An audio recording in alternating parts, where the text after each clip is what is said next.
On to week 9 of the NFL season. Now let's talk about a few of these featured games, shall we? Why don't we start in Philadelphia where the Eagles host the Denver Broncos. Philly a 7-point favorite at BetSafe, 43.5 the total here. The Eagles an NFL best 7-1 on the season. They have won 6 straight games. They're led by quarterback Carson Wentz, who's probably the MVP frontrunner at this point, and they're also pretty good on the defensive side of the ball. No team has scored more than 24 points on this Philly defense all season. Sunday, they host the Denver Broncos, a team that's really been struggling. The Broncos have lost 3 straight and 4 of 5. They are awful on the offensive side of the ball. Denver has scored fewer than 20 points in 5 straight games.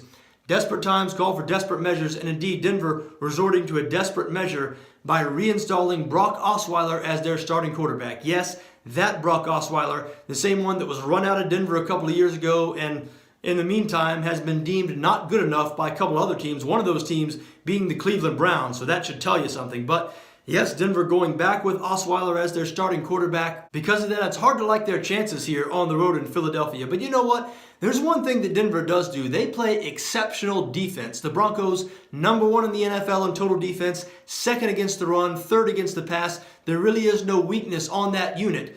So as good as Carson Wentz and this Philly offense has been, this is going to be their toughest test of the season by far. It is going to be a grind for the Eagles, as it is for every offense against this Broncos defense. So look, I expect Philly to win this game. They're probably going to cover the 7-point number, but the bet I like a little bit more is under 43.5. Really feel like the Denver defense is going to do what they always do, which is make it difficult for the opposing offense. And I just don't have any faith in this Broncos offense against a pretty good Philly defense. So under 43.5, my recommendation in this one. Moving on now to Dallas, where the Cowboys host the Kansas City Chiefs. This game, pick 'em at BetSafe, 52.5 the total here. Now the Cowboys 4-3 on the season, but they're starting to heat up. They've won 2 straight games. Those wins have come by 44 combined points. Now, they were dealt a bit of a blow this week when an appeals court upheld the NFL's 6-game suspension of their star running back Ezekiel Elliott. That suspension will begin immediately, so Elliott will not be on the field when the Chiefs come to town this week. But this Dallas offense is more than just Elliott. The offensive line has really begun to reassert its dominance. They look a lot like the unit that was far and away the best in the NFL last year. Dak Prescott playing very well, starting to prove that he can beat defenses from the pocket with his arm. And the Cowboys have a couple of decent running backs backing up Elliott and Alfred Morris and Darren McFadden. So I think in the short term, the offense will be fine, especially this week against this Kansas City Chiefs defense. As good as the Chiefs have been this season, and they have been good, 6-2 on the year, they have been really bad defensively. 30th in the NFL in total defense. Only 2 teams, Indianapolis and New England, allowing more yards than this Kansas City Chiefs defense. Now, as we said, the Chiefs have been great on offense. Alex Smith probably having a career season. Kareem Hunt leading the NFL in rushing. So if the Chiefs are going to beat the Cowboys, they're going to have to do it with their offense. And that is certainly possible. In Dallas's 3 losses this season, they have surrendered 42, 35, and 35 points. But in the Cowboys' last 5 games, let me read their point totals to you. 28, 30, 31, 40, and 33. That's right, Dallas has scored 28 points or more in each of their last 5 games. So look, if the Chiefs are going to outscore the Cowboys here, they're going to have to pour on the points. I think you can see where I'm going with this. I think this is going to be a high-scoring, back-and-forth game. I know 52.5 is a big total, but I don't think it's big enough in this situation. I like the over here.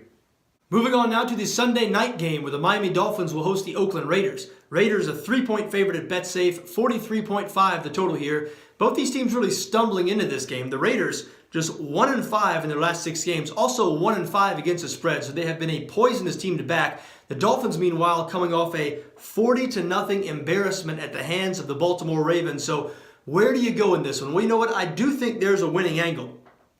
You look at this Miami offense. Yes, they're without starting quarterback Jay Cutler. Yes, they're now without running back Jay Ajayi after he was traded to the Eagles this week. However, Matt Moore, probably just as good as Jay Cutler. Some people, myself included, think he might be a little bit better than Cutler. And Ajayi, you're starting to hear, might have been a little bit of a locker room cancer. This might be an addition by subtraction situation, especially because Ajayi wasn't running the ball very well this season, averaging only 3.6 yards per carry.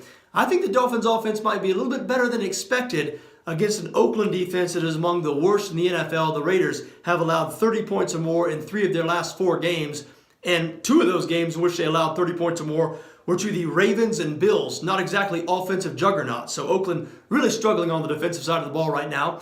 But the Raiders do have something on offense, especially in the passing game. We know that Derek Carr-led passing attack can be among the best in the NFL at times.